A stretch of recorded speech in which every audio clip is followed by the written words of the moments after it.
사도행전 1장 20절로 마지막 절인 26절까지 말씀을 같이 봉독하도록 하겠습니다. 사도행전 1장 20절로 26절.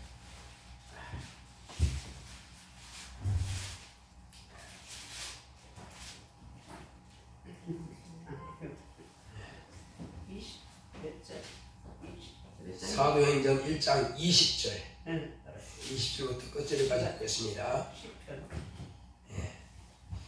시편에 기록되어하였으되 그의 거처로 황폐하게 하시며 거기 거하는 자가 없게 하소서 하였고, 또 일렀으되 그 직분을 타인이 취하게 하소서 하였도다. 이러함으로 요한의 침례로부터 우리 가운데서 올리워 가신 날까지 주 예수께서 우리 가운데 출입하실 때에 항상 우리와 함께 다니던 사람 중에 하나를 세워 우리로 더불어 예수의 부활하심을 증거할 사람이 되게 하여야 하리라 하거늘, 저희가 두 사람을 전하니 하나는 바사바라고도 하고 별명은 유수도라고 하는 요셉이요, 하나는 matti아라.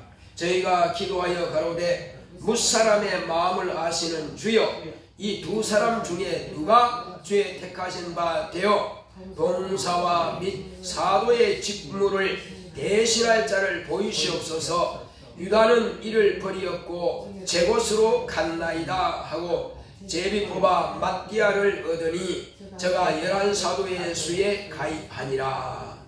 아멘. 하나님은 직분을 명하시는 분이십니다. 자, 우리 하나님은 직분을 명하신다. 우리 두 번 합시다. 시작. 하나님은 직분을 명하신다. 하나님은 직분을 명하신다. 자, 하나님께서 예수님 이전에 말고 빼고 침례요한 이후부터 하나님께서 최초의 직분을 맡기신 분이 있는데, 그가 누굴까요? 누가 최초로 직분을 맡았을까요? 예수님이십니다. 예수님이 아버지로부터 하늘에서 직분을 받아서 오신 겁니다. 근데 그 직분을 이 땅에서 확정하신 때가 있어요. 너는 내가 명한 이 모든 것들을 가서 이루라, 이렇게 명령을 받고 오셨습니다. 그렇지만 어렸을 때는 할 수가 없어요. 30년 동안은, 그렇다고 해서 30년 동안 아무것도 안 하신 것은 아닙니다. 그러면 30년 동안 예수님께서 이루어 놓으신 것이 우리에게 어떤 영향력을 미치느냐는 겁니다. 여러분, 예수님께서 침례요한으로부터 침례받기 전에 그가 행하신 일에 대해서 저와 여러분들에게 어떤 영향을 미칠까요? 안 미칠까요? 미칩니다. 그게 뭘로 미치느냐? 자, 예수님께서는 우리의 질고를 아는 자라 그랬습니다. 질고를 어떻게 할까요? 여러분, 안다고 하는 것은 경험하다는 건데, 예수님이 질병을 걸렸을까요? 안 걸렸을까요? 질병을 안 걸려면 경험할 수가 없어요. 질병을 걸려봤기 때문에 질고를 안다고 했습니다. 질병에 대한 고통. 여러분, 우리가 살아가는 동안에 질병이 많이 걸리죠. 우리 어렸을 때는 천년두를 위해서 그 우두라고 하는 것을 맞았어요. 이렇게 칼로 이렇게 쪼개요. 이렇게 십자가를 그려. 이렇게 그런 것도 있고, 또 바늘 여러 개 가지고 이게 팍 찍어요. 그렇게 해서 어쨌든 그 우두라고 하는 것을 맞는데, 그 외에도 또 여러 가지가 있습니다. 이게 보면 이 흉터가 다 있어요. 이게 계급장처럼 다 있습니다. 누구든지 다 있어요. 태어나면은 다 그걸 예방주사 다 맞아야 돼요. 아마 10몇 가지 될 겁니다. 요즘은 워낙 수가 많아가지고 그런 예방주사를 다 맞습니다. 이제 예수님께서 이 땅에 태어나셨을 때, 그때부터 30년 동안 여러 질고를 담당하셨어. 그리고 또 한 가지가 있습니다. 그건 또 뭘까요? 또 한 가지가 있는데 그거는 부잣집에서 태어나고 또 권력자 집에서 뭐 대제사장 집에서 태어난 것도 아니고 권력자 집에서 태어난 것도 아니고 부잣집에서 태어난 것도 아니고 그 집에는 실로 가난해서 농사 질 것도 없고 배도 없고 그냥 기술밖에 없어요. 기술. 무슨 기술이냐? 목수 기술. 그거밖에 없어요. 그러니까 그 집에서는 참 가난한 집인데 애는 또 많아요. 예수님 이후로 줄줄이 그냥 아들, 딸 많이 낳았습니다. 그런데 예수님 어쨌든 그 집의 장남입니다. 사람들이 볼 때는 그래요. 그는 하나님의 아들이지만 그 동네 사람들이 볼 때는 저는 요셉의 아들이 아니냐, 저는 마리아의 아들이 아니냐, 다 그렇게 보고 있습니다. 누구나 다 그렇게 인정해요. 어쨌든 그가 가난하게 30년을 살았습니다. 그래서 그러면 그분이 먼저 질병 고통도 우리가 당해야 할 것을 어렸을 때 당해 주셨고 또 그분이 가난하게 30년 또 사셨기 때문에 우리의 가난도 담당해 주신 것입니다. 이것이 고린도후서 8장 9절을 한번 볼까요? 그 기록되어 있습니다. 그게 고린도후서 8장 9절 이 가난에 대해서요. 한번 보겠습니다. 제가 그냥 읽어드리겠습니다. 네. 우리 주 예수 그리스도의 은혜를 너희가 알거니와 부요하신 자로서 너희를 위하여 가난하게 되심은 그의 가난함을 인하여 너희로 부요케 하려 하심이니라. 자, 들으셨죠? 바로 그렇습니다. 그가 가난하게 되신 것은 아니 하늘에 있는 천사 저 하늘나라도 당신이 만들었으니까 당신 거란 말이에요. 이 땅의 모든 만물들은 전부 다 예수님께서 만드셨어. 당신이 만든 이 땅에 오셨어. 그리고 당신이 택한 백성들의 땅에 오셨고 그리고 이제 물론 거기서 나셨지만 이제 잘 마신 곳은 갈릴리 나사렛이라는 동네에 자랐지만 어쨌든 당신이 만든 땅에 오신 겁니다. 다 당신 거란 말이에요. 그러나 그는 어쨌든 이건 내 땅이야, 내 아버지 거야, 내게 주셨어 이렇게 주장하지 않고 그냥 그렇게 가난하게 사신 이유가 있습니다. 가난하게 사신 이유는 뭐냐? 저와 여러분들을 부유하게 살게 하기 위해서 그가 가난하게 되신 겁니다. 그러면 우리는 예수 안에 들어와 있는 우리는 예수님을 모시고 있는 우리는 가난할 필요가 있어요, 없어요? 가난할 필요 없습니다. 예수님께서 담당하셨어요. 그래서 우리는 부유하게 살 권리가 있습니다. 예수 안에 있는 사람들은. 자, 그럼 우리는 질병의 고통을 받아야 돼요? 안 받아야 돼요? 안 받아도 돼요. 그분이 질병 고통을 다 담당하셨기 때문에, 경험하셨기 때문에. 자, 그래서 이제 예수님은 그 모든 것들을 아버지로부터 직임을 받아서 오셔서 날 때부터 당신은 그와 같이 사시면서 우리의 질고도 담당해 주셨고 그 직분입니다.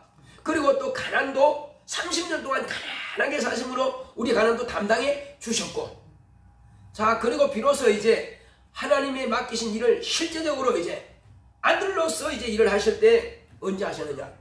그 전부터도 아들이었지만은 침례요한으로부터 침례받고 나서 이제 성령이 마실 때 그때로부터 이제 하나님 아버지께서 그에게 실제적으로 이제 일을 더 중요한 일들을 맡아서 할 수 있도록 성령께서 임하셔서 그때로부터 이제 일을 하시기 시작하는 겁니다.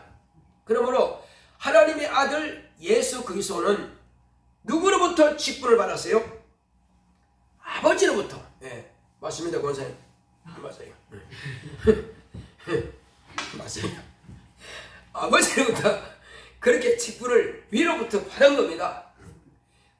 내가 그리스도가 할게 이것이 아니라 아버지께서 그에게 주셨다니까요. 그래서 그 맡은 직분을 이제 감당하신 거예요. 몇 년 동안? 이후에 3년 반 동안에 그 직분을 감당했습니다. 마지막 죽는 것까지 다 당신께서 짊어지셨습니다. 그래서 모든 이제 그리고 이제 채찍에 맞았습니다.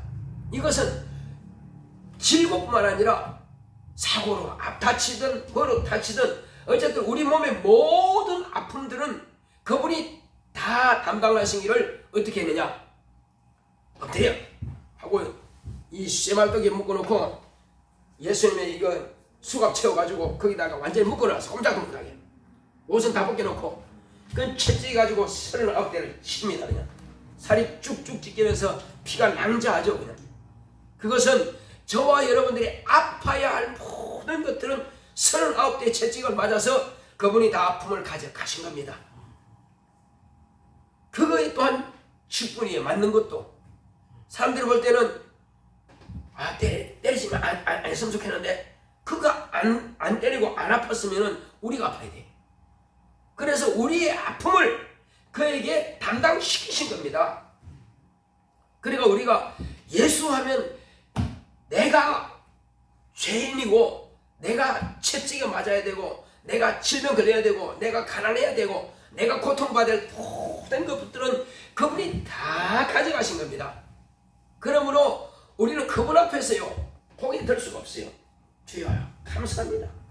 우리가 할 수 있는 것은 오직 감사합니다. 감사합니다. 그것밖에 할 게 없어요. 자, 그리고 그분이 비로소 당신이 그 하시던 그 일들을 이제 맡기는 겁니다. 그래서 첫째, 당신이 아버지께로부터 직분을 받은 것처럼 이제 당신이 이 땅에서 행하시던 모든 일들을 제자들에게 맡기고 당신은 하늘로 올라가신 겁니다. 자, 그래서 이런 말씀이 있습니다. 역사는 하나님께서 하시고, 따라합시다. 역사는 하나님께서 하시고, 직임은 주 예수께서 주시고, 은사는 성령께서 주신다. 네. 우리가 이걸 분명하게 알아야 됩니다. 자, 그래서 모든 창조라든지 지금도 모든 만유와 하늘에 있는 것과 땅에 있는 것과 땅 속에 있는 물 속에 있는 것과 모든 것들은 다 관리하고 경영하시는 분은 하나님이 하시는 거예요. 그 역사를 그래요. 그 역사는 다 하나님이 하시는 것이고, 그럼 하나님 하면은 아버지만 아니고요, 아버지와 아들과 성령, 성삼위 하나님이 하시는 일이에요. 자, 그리고 이제 직임은 누가 주신 거예요? 저와 여러분들에게 직분을 주신 분이 누구예요? 목사가 준 거예요? 권사님, 목사가 권사 임명했으니까 목사가 준 겁니까? 직임은 예수께서 주셨다 그러잖아요. 자, 예수님은 아버지께서 직분을 주셨고 이렇게 주셨고, 우리에게는 목사가 준 게 아닙니다. 자, 예를 들면서 여기에 저 임명장이 있다 합시다. 이 임명장 받아가지고 누구 이름으로 하고 이렇게 줍니다. 그러면 그 임명장 밑에 보면 주신 자의 이름이 있어요. 사회자가 이렇게 하지만은 그 이름은 지금 국무총리가 없어, 대통령이 없어. 그런데 지금 그 자리에 대독하는 겁니다. 대통령이 안 왔으니까, 국무총리가 안 왔으니까 누구 국무총리 하고 이제 줍니다. 국무총리가 아니지만은 그 주는 건 이름 누가 주는 거라고요? 국무총리가 주는 거예요. 가만 대신 이제 주는 사람이 주는 것 뿐이지, 그 이름은 자기 주는 사람 이름이 아니고 누가 이름이 주는 거라고요? 국무총리가 주니 대통령이 주는 거예요. 그 이름으로 하는 거예요. 그것처럼 목사는 비록 물론 무슨 교회 담임 목사 하지만은 결국은 그 직임 자체는 목사가 주는 것이 아니라 예수 그리스도께서 주시는 것입니다. 사실은 그래서 자기 이름 빼고요, 그냥 예수 그리스도 하면 딱 맞습니다. 자기 이름은 사실은 맞지 않거든요. 교회 직분은 그렇습니다. 교회 모든 직분은 예수 그리스도께서 주시는 거예요. 자, 그런데 사람들이 대부분 보면은 목사가 줬다고 생각하기 때문에 그 직분을 너무나 무시하고 있습니다. 너무나 안일하게 생각하고 있어요. 왜 그럴까요? 사람이 졌다고 생각하기 때문에. 자, 직분자는 예를 들었습니다. 지금 교회 방송을 담당하시는 분이라 합시다. 그러면 그가 먼저 와가지고 방송실을 다 체크하고 다 켜놓고 이런 비디오 같은 거 다 해놓고 해야 되는데 어떻게 하다 보면 늦었어. 그러면 이제 방송이 이제 소리가 안 합니다. 이제 목사님이 마이크를 가지고 톡톡 치고 해도 안 나와. 왜 안 나와요? 방송실이 불 꺼져 있고 아무도 없어 지금. 그러면 예배가 돼야 안 돼요. 엉망진창 되어버린 겁니다. 수만 명이 앞에 성도들이 있는데 한 2만 명 있다 합시다. 근데 이거 안 나와. 그러면 저 끝까지 들을 수 있어요? 기가 막힐 일입니다. 그러니까 벌써 한두 시간 전에 방송실에 와서 다 체크하고 하는 거예요. 이게 직분입니다. 또 이제 제가 촬영을 많이 해봤지만은 새벽기도 할 때 한겨울이 영하 한 20도나 15도까지 내려가요. 그런데 성도는 딱 그 시간에 나오든지 아니면 좀 늦을 수 있습니다. 만약에 촬영 봉사자가 한 30분 지나서 왔다 합시다. 거기에 도착했다 합시다.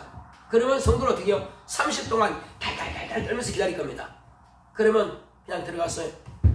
내가 다시는 나오라 봐라. 이렇게 안 하겠어요? 시험 들어가지고 내가 차라리 가까운 교회 가지 내 그놈이 차 안 타. 그럴 거 아니요. 그래서 촬영 봉사자는요 틀림없이 먼저 나와야 됩니다. 그 시간에 조금 더 예를 들어서 한 2분이라도 먼저 도착해야 돼요. 이제 다 도착하다 보면은 약속 시간이 있죠. 틀림없이 그 시간 도착해야 돼요. 그렇지 않으면 그 늦는 그 시간 때문에 그 추위에 덜덜 떨기 때문에 성들이 시험 들게 됩니다. 그래서 촬영 봉사자가 그만큼 중요한 거예요. 그래서 아무에게나 촬영 봉사 못 맡깁니다. 1년에 살아다가 한 번 그렇게 빠져버리면요 그 새벽기도 나오네. 근데 날씨가 따뜻할 때는 그래도 좀 이해해요. 근데 영하 15도 막 이렇게 떨어졌을 때는 보통 힘든 게 아니거든요. 자, 그런가 하면 또 식당 봉사자를 합시다. 식당 봉사자 무슨 일로 와서 못 나와서 그 사람이 다 책임져 가는데, 근데 당연히 준비하고 있을 줄 알았는데 보니까 아무것도 준비 안 됐네. 사람 수는 예를 들어서 1000명 되는데 말이에요. 어떻게 되겠어요? 엉망진창 되어버린 겁니다. 그러니까 이 직분이라는 것은 그만큼 중요한 거예요. 자기가 만약에 못 나올 것 같으면 어디 아프다 그러면 병원에 입원할 것 같으면 미리 다 손을 써놔야 됩니다. 그건. 다 이야기해놔야 돼요. 근데 늦잠을 자서 이거 말이 안 되는 겁니다. 모든 직분자는요 반드시 예배 시간에 아무리 늦어도 20분 전에 딱 도착해야 됩니다. 세신자들도 일찍 나오는데 그 시간 땡까지는 나오는데 그 세신자들 보통 약속하면 좀 일찍 나오라 그럽니다. 근데 세신자 나오라 한 그 사람이 지금 안 나왔네. 근데 세신자는 누구 보냐면은 인도한 그 사람을 찾고 있어요. 근데 그 사람이 지금 안 보여. 그럼 어디 갔나고 밖으로 다시 나갑니다. 교회에 있는 게 아니고 앉아 있는 게 아니고 어디 갔지? 하고 나가버립니다. 그러면 이제 끝난 거예요. 놓쳐버린 거예요. 이 직임은 사람이 준 것이 아니고 하나님께서 우리를 구원하시고요 우리를 위해서 목숨을 십자가에 걸고 죽으심 당하신 분이십니다.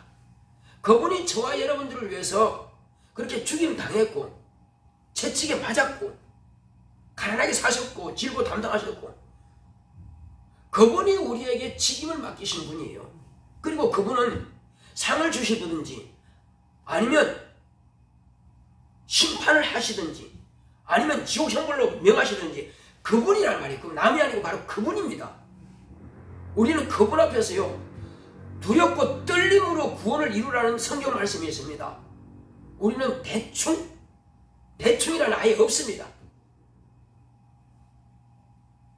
목사라고 아무렇게나 할 수 있습니까? 그렇게 안 됩니다. 목사라고 자기 마음대로 할 수 있는 게 아니에요.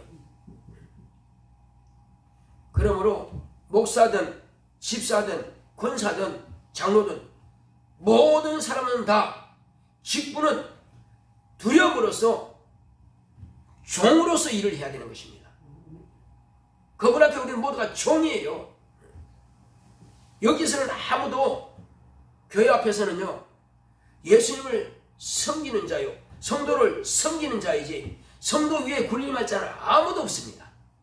모든 직분은 다 며느리처럼 섬기는 자들이에요. 예수님도 뭐랬습니까? 내가 종으로 왔다고 했습니다. 내가 너희들을 섬기러 왔다. 내가 누구냐? 예, 선생님입니다. 내가 누구냐? 주인이십니다. 근데 난 너희들을 섬긴다. 신발을 씻어줬어요. 발을 씻어줬어요. 왜 그럴까요? 너희도 이렇게 해. 주님께서 우리에게 당부했습니다. 너희도 이렇게 해. 내가 너희를 섬긴 것처럼 섬겨라. 어느 정도 섬기느냐? 내가 너희를 위해서 목숨을 내놨다. 내가 너희를 위해서 목숨까지 내놨으니 너희도 형제를 사랑하되 내가 너희를 사랑하는 것처럼 그렇게 사랑해야 돼. 이것이 주님의 분부입니다. 아무렇게나 하는 것이 아니고 내 목숨을 다하기까지 성도로 섬기는 것이 이것이 직분자예요. 세신자들은 그런 거 아예 모릅니다. 뭐 그렇게까지 미리 알 필요도 없고요. 직분을 받았으면 그때부터는 이제 내 시간이 아니에요. 그때부터는 주님의 시간입니다. 그런데 지금 이 가룟유다 어떤 사람이었어요? 그 직분을 버리고 제 갈 길로 갔다고 했습니다. 자기 목숨 주님에 맡기지 않고 자기가 자살해버렸어요. 그것은 나는 당신에게 맡기기 싫습니다. 그 말이거든요. 그럼 어떻게 됐어요? 자기를 주님께 맡기지 않았으니 그는 당연히 지구를 할 수밖에 없습니다. 끝난 거예요. 예수님이 살아계실 때는 그가 재정부장으로서 일을 했습니다. 재정은 아무한테 맡기는 거 아니에요. 물질을 맡겼거든요. 그렇지만은 주님이 그 보실 때 그랬습니까? 그렇다고 해서 그걸 딱 뺏어가지고 너는 왜 훔쳐가? 하지 않고 다른 사람한테 맡겨라 하지 않고 그가 살아있을 때는 그냥 맡겼습니다. 그냥 돈을 훔쳐가든 써든 그래서 주님께서 말하니까 저는 도적이라 이렇게 말씀하신 겁니다. 모르는 것도 알고 다 알면서 그냥 맡긴 겁니다. 다 맡긴 거예요. 그러나 책임은 그가 지는 것입니다. 그 결과는 어떻게 했습니까? 결국은 자기 목숨을 갖다가 버려버렸습니다. 직분을 버렸습니다. 그 직분을 버리니 남이 그것을 취하는 것입니다. 복 있는 사람이 그럼 어떤 사람이 복이 있습니까? 복 있는 사람과 없는 사람이 있습니다. 예를 들고 있습니다. 복 있는 사람은 자 예를 들고 있습니다. 내가 건축하지도 않았는데 다른 사람이 수고하고 땀 흘려서 건축한 것을 그 집을 내가 들어가서 살 수 있는 사람이 그 사람이 복 있는 사람이에요. 또 어떤 사람이 양코를 해서 근데 지혜롭고 훌륭하고 인격적이고 멋진 사람인데 그 사람은 결혼식장에 가지 못하고 내가 그 사람이 약혼한 사람에게 가서 결혼합니다. 이 복 있는 사람이에요. 또 남이 농사를 잘 지어놨어. 그런데 그 사람은 그 농사 지은 것을 추수하지 못하고 내가 그 땅을 사버려서 그리고 그 추수는 내가 하는 것입니다. 이게 복 있는 사람이에요. 그럼 복이 없는 사람이 또 어떤 사람입니까?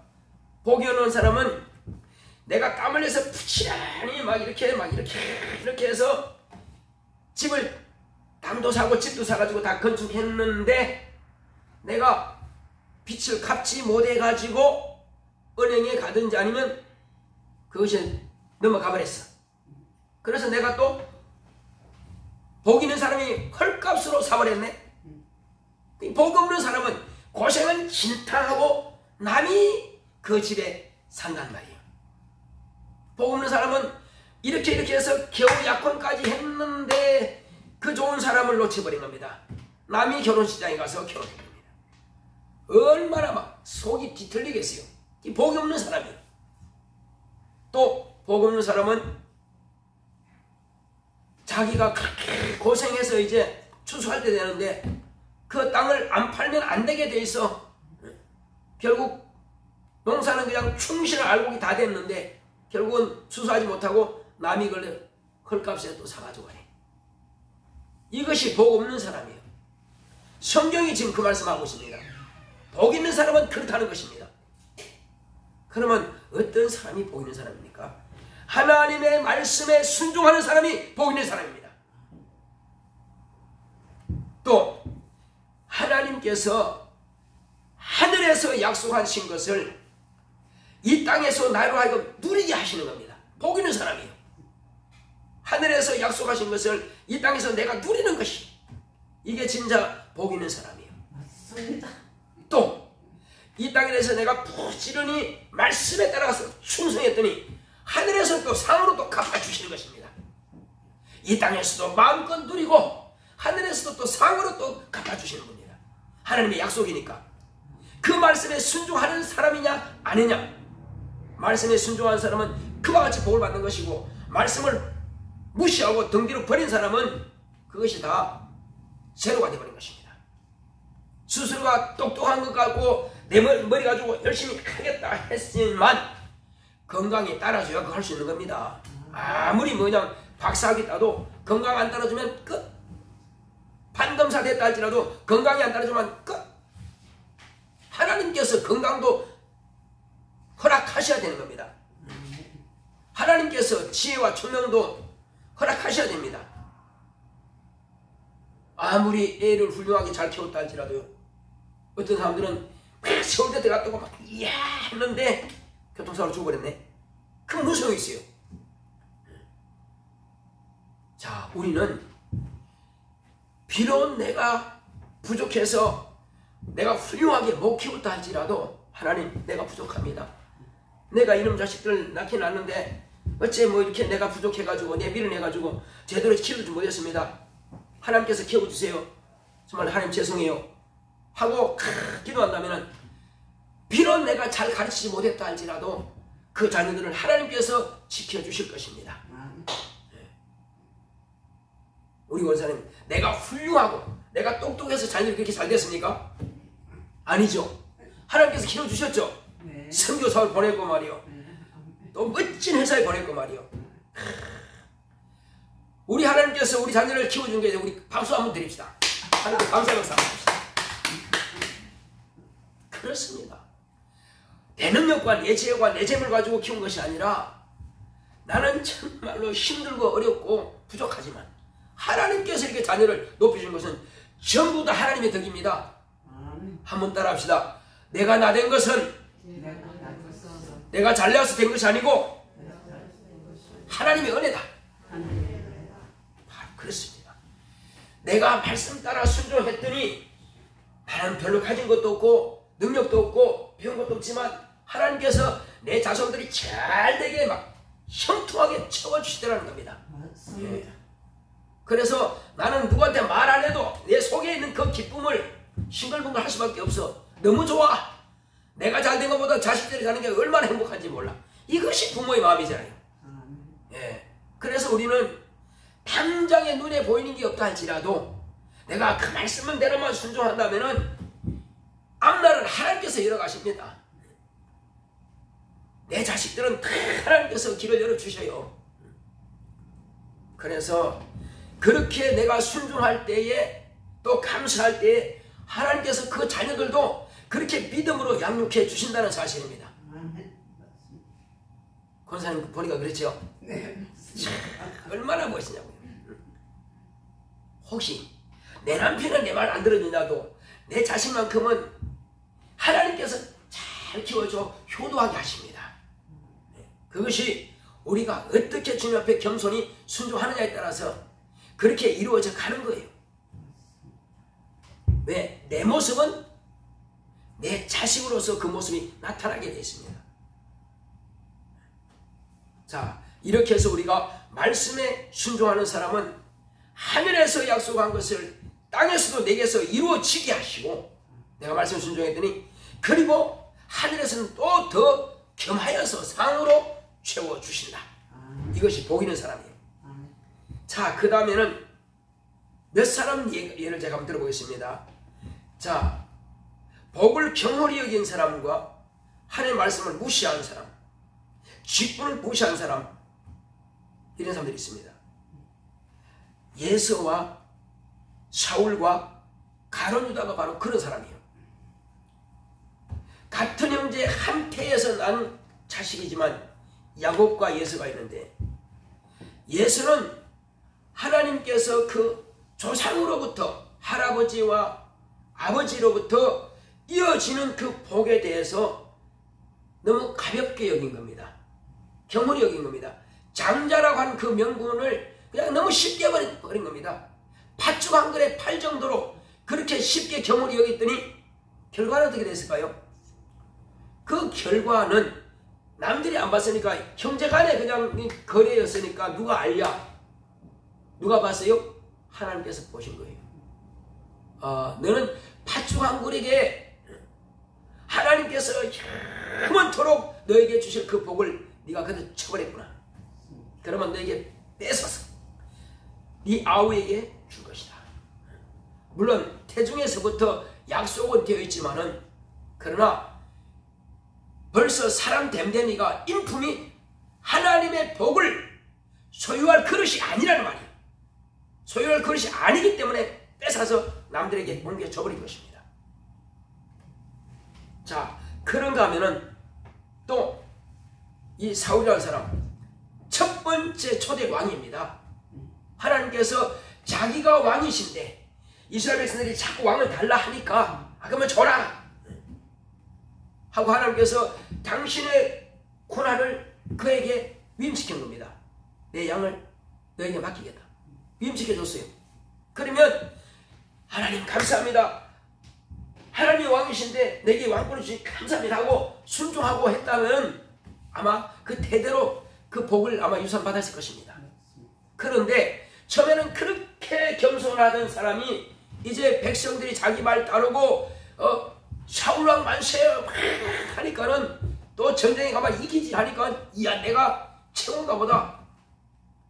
하나님 말씀을 무시하네. 이번 전쟁에 가서는 아말렉과 그 종자들을 남기지 말고 싹 다 죽여라. 남녀 노유 할 것 없이 짐승을 싹 죽여버려라. 그런데 안 죽였네. 왕도 잡아왔고 짐승도, 살찐 짐승 잡아왔고 또 튼실한 그런 종들을 또 잡아왔네. 하나님 말씀을 무시당한 겁니다. 안 되겠다. 얘를 뺏어버려라. 뺏어가지고 저희 대적에게 줘라. 하나님 말씀을 무시하면 하나님도 그를 무시하는 것입니다.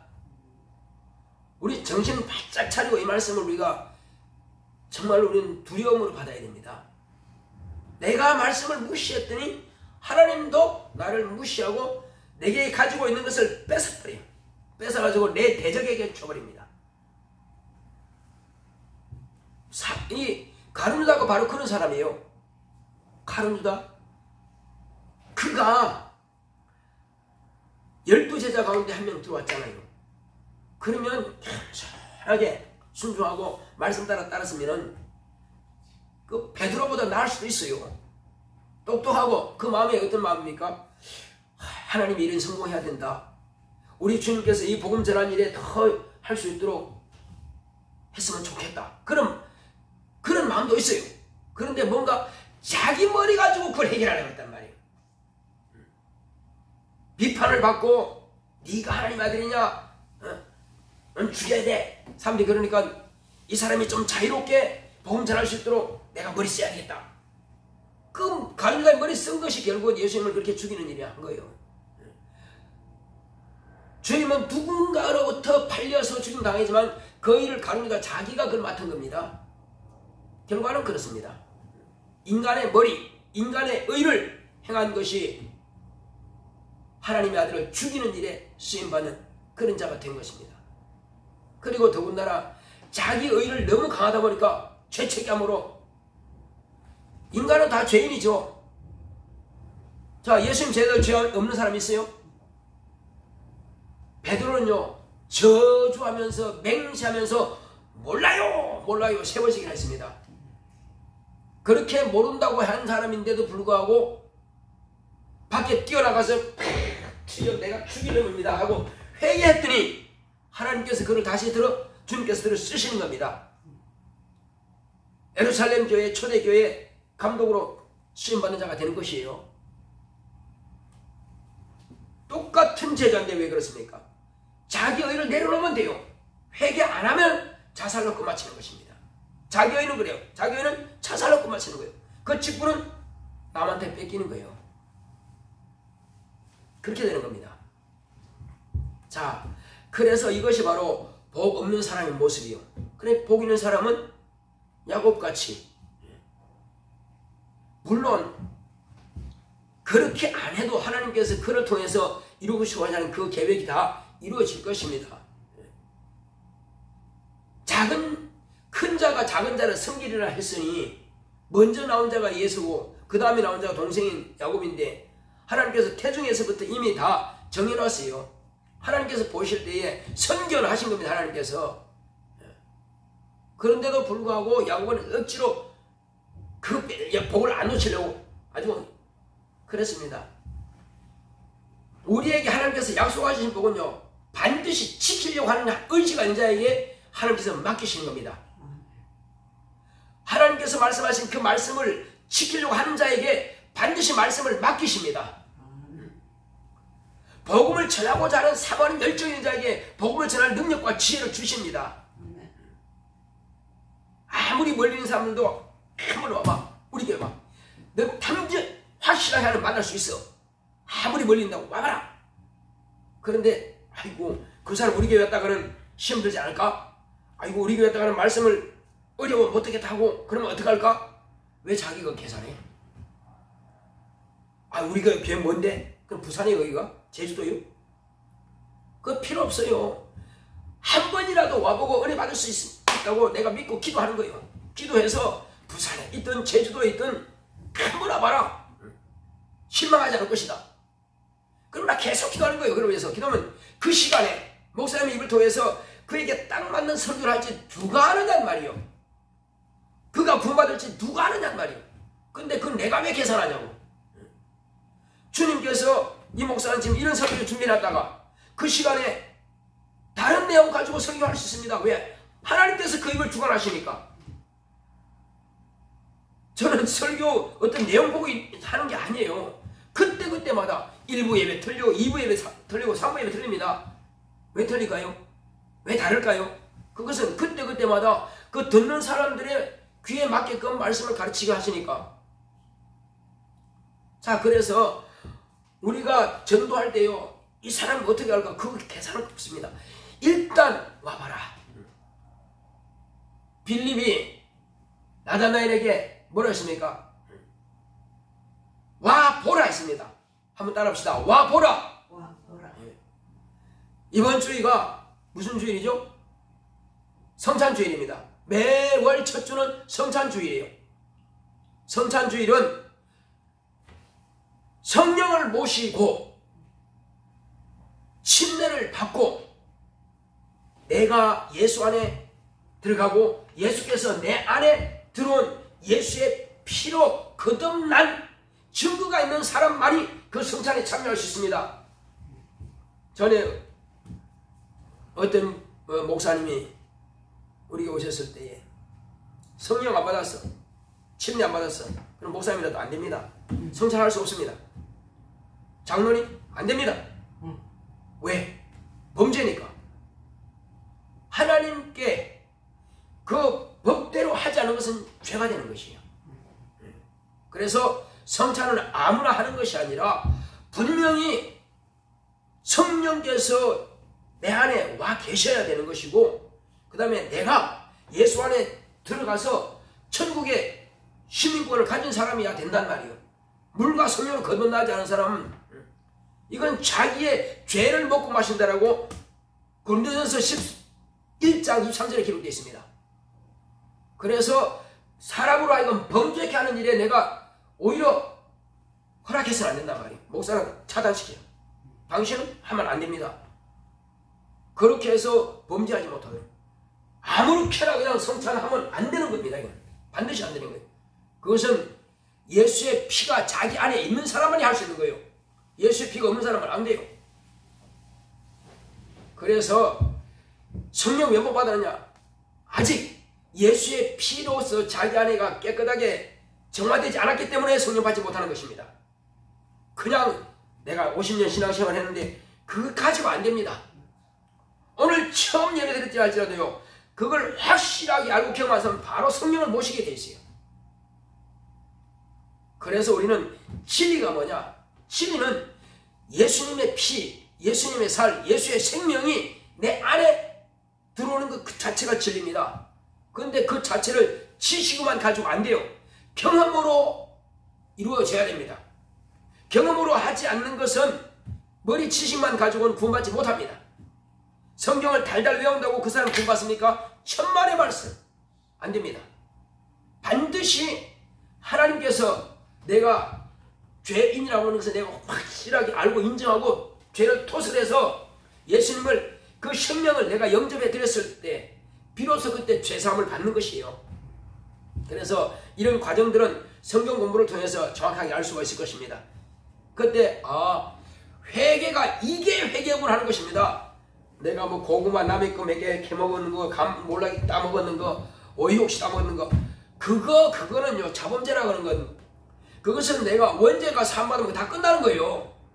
그거 수만 가지 되는 걸 기억도 안 나는 거 어떻게 다 회개합니까? 그걸 말하는 것이 아니고 기본적인 그 죄를 갖다가 없애야 됩니다. 자, 이렇게 해서 제대로 된 사람은 복을 받는 사람인데, 야곱 같은 사람, 그 사람은 하나님 말씀은 아브라함 우리의 조상 할아버지한테 약속하신 그 약속을 우리 아버지 이삭이 받았고, 우리 아버지 이삭이 받은 그 약속을 내가 받아야 된다. 절대 놓칠 수 없어. 나는 목숨을 바치더라도 어떻게든지 나는 죽을 때 죽더라도 이 복만큼 놓칠 수가 없어. 한 사람에게 하나님께서 그 이 복을 맡기는 겁니다. 할렐루야. 자, 그 다음 또 누구 어떤 사람이 있어요? 바로 다윗입니다. 이 사람은 진실로 자기가 맡은 직분에 대해서는요 그냥 목숨 걸어버려요. 독수리가 양새끼 채어가든 무조건 독수리를 죽여서라도 뺐습니다. 사자가 물고 가서 그럼 사자 독수리가 따라 들어가. 따라가서 사자를 죽이든지 입을 찢든지 입을 찢어가지고 양새끼 꺼내고 말아요. 곰이 그랬어? 너 곰 네가 그랬냐? 알았어. 따라가서 곰 굴속에 들어가. 가서 곰을 패 죽이든지 아니면 입을 찢어가지고 양새끼 꺼내와. 목숨 그런 놈한테는요 감당이 안 됩니다. 감당 안 돼요. 전쟁에서 이기는 군사는 누구냐? 목숨을 아깝게 여기지 않고 반드시 내가 이것을 점령하리라. 그래서 한국군이요 베트남에서 가장 두려운 존재예요. 만약 한국군이 있다, 아예 시작을 하지 말아요. 너희들은 한국군이 왔다면 시작을 하지 마. 하면 그냥 완전 초토화돼 버리니까. 그냥 미국 사람들이 한국 사람이 있다 그러면은 그냥 위로받아요. 왜? 이들을 한테 붙어 있으면 사니까. 그래요. 다윗은 바로 이런 사람이에요. 자기 목숨을 걸고 이기는 것이에요. 내게 맡기신 직분이다 말이에요. 아버지께서 나를 믿고, 비록 내가 나이가 어리고 내가 미소년이 할지라도 나를 믿고 내 양을, 아버지께서 내 양을 맡기는데, 어떻게 곰 같은 놈이 감히, 어떻게 사자 같은 놈이 감히, 독수리 같은 놈이 감히 하나님의 백성인 내 아버지 이세의 양을 뺏어간단 말이냐. 말도 안 되는 소리다. 한마디도 놓치지 않습니다. 끝까지 지켰습니다. 그 사람이나 야곱이 자기 외삼촌 그 양을 지키는 거랑 똑같습니다. 그렇게 직분에 대해서 샤무하고 반드시 지키고자 하는 의지가 있는 자에게 그 나라 백성을 맡겨버리는 것입니다. 할렐루야. 그렇습니다. 아무에게나 맡기지 않아요. 하나님께서 이야, 내가 이세 아들 다윗을 보니 내 마음에 딱 맞다. 내 마음에 딱 맞다.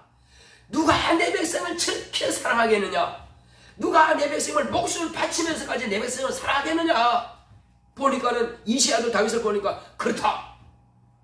그래서 사무엘한테, 사무엘아, 너 이세한테 가서 네 아들을 내놔라 그래라. 8아들 가운데 한 명을 딱 꺼집어냈습니다. 막내 다윗을 바로 그다. 그 기름 부어라. 그렇게 해서 다윗으로 하여금 사울 왕에게 빼앗았던 그 나라의 왕권을 그에게 줘버린 것입니다. 네가 혹시 실수한다 할지라도 나는 너에게서 사울에게 빼앗은 것처럼 나를 다 빼앗지 않겠다. 너는 영원히 너의 그 왕위가 영영하리라. 다윗 왕위는 영원한 것입니다. 왜 그럴까요? 다윗의 아들을 통해서 예수 그리스도가 나시는 겁니다. 솔로몬 대로, 나단의 대로, 나단도 솔로몬도 다 다윗의 아들이에요. 그렇게 해서 마리아와 요셉이 딱 난 겁니다. 마리아를 통해서 누가 왔습니까? 예수 그리스도가 오셨죠. 예수 그리스도는 영원한 왕이십니다. 바로 하나님께서 약속했으면 결단코 빼앗아갈 수 없습니다. 자, 이와 같이 자기의 직분을 목숨을 다하기까지 지키려고 하는 그 애착 있는 사람에게는 이를 맡겨주시는 것입니다. 자, 마지막으로 베드로는 어떤 사람입니까? 베드로는 실수가 많은 사람이에요. 마음이 급한 사람이에요. 주시다 그러니까 옷을 벗고 있다가 그냥 물에 붕덩 뛰어내라고 주여 하고 갑니다. 한밤중이라도 어떤 사람들은 유령이다 하니까 내니 두려워 말라. 주님이야. 주님이시면 이 풍랑 중에서라도 나를 물레로 오라 하소서. 오라 하니까 또 붕덩 뛰어내립니다. 목숨이 아깝지 않은 사람이야. 자기 목숨을 아까워하는 사람은 아무것도 할 수가 없습니다. 그러니까 자기 목숨을 아까워하지 않고 오직 오라 하면 그냥 갈 수 있는 사람이에요. 풍랑이 일든 배가 뒤집어지든 상관없이 주님의 명령이면, 주의 말씀이면 나의 생명은 그 손에 맡길 수 있다. 그렇습니다. 예수님의 말씀이라면, 예수님의 명령이라면 나는 그분께 내 목숨을 능히 맡길 수 있어야 됩니다. 이것이 참된 제자입니다. 이것이 사도입니다. 이것이 직분자입니다. 그래서 성경에는 그렇습니다. 자, 군사로 부름을 받은 자는 자기의 일에 매이지 않는다고 했습니다. 그래서 사도들은 전부 다 포기해버립니다. 다 포기해버리고 오직 그만 집중해서 가는 것입니다. 이제 이 베드로는 초대교회 이제 감독처럼 이렇게 세워지는데 그 일을 주님께서 미리 말씀하신 겁니다. 주는 그리스도시요 살아계신 하나님의 아들이십니다 했을 때에 바요나 시몬아 내가 복이 있다. 내가 이 반석 같은 믿음 위에다가 내 교회를 세울 것이다. 약속하신 대로 비로소 신약교회가 세운 일에 기초가 되는 것입니다. 예수님이 누구냐? 내 말을 무시하지 않고 내 말이 무시당하지 않고 내 말을 위해서는 목숨이라도 버릴 수 있는 그 사람이 내 교회를 세우고 내 교회를 감당할 수 있다. 맡기시는 것입니다. 저와 여러분들은 예수 그리스도로부터 오늘 직분을 받은 자들입니다. 그러므로 이제 이와 같이 주님께서 우리에게 맡기신 그 직분, 복은 내가 그 말씀대로 순종하는 자에게 복을 주시는 것입니다. 또 그 순종은 하나님의 말씀을 내가 목숨 걸고 지키고자 하는 의지가 있는 자에게 그 직분을 맡기시고 또 하나님 말씀이 그대로 내게서 성취되는 그것이 이 땅에서도 내가 복을 누리고 하늘에도 상으로서 내가 소유할 수 있는 권리가 주어지는 것입니다. 자, 그러므로 이제 우리 하나님은 아브라함의 하나님이요 이삭의 하나님이요 야곱의 하나님이요 또한 온 이스라엘의 하나님이십니다.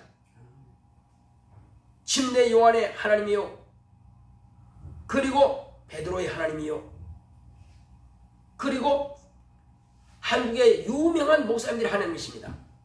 이제 그분들은 다 떠났습니다. 이제는 내가 지금 살아있으니 하나님은 산자의 하나님이요 오늘 하나님은 나의 하나님이십니다. 할렐루야. 이제는 저와 여러분들의 하나님이시니 어떤 훌륭한 목사님 하나님도 아니고 나의 하나님이십니다. 내가 그와 같이 그 주의 종들처럼 순종하고 그 말씀을 그대로 귀하게 여겨서 그 말씀을 그대로 따른다면 반드시 저와 여러분들은 주님께서 들어 쓰실 것입니다.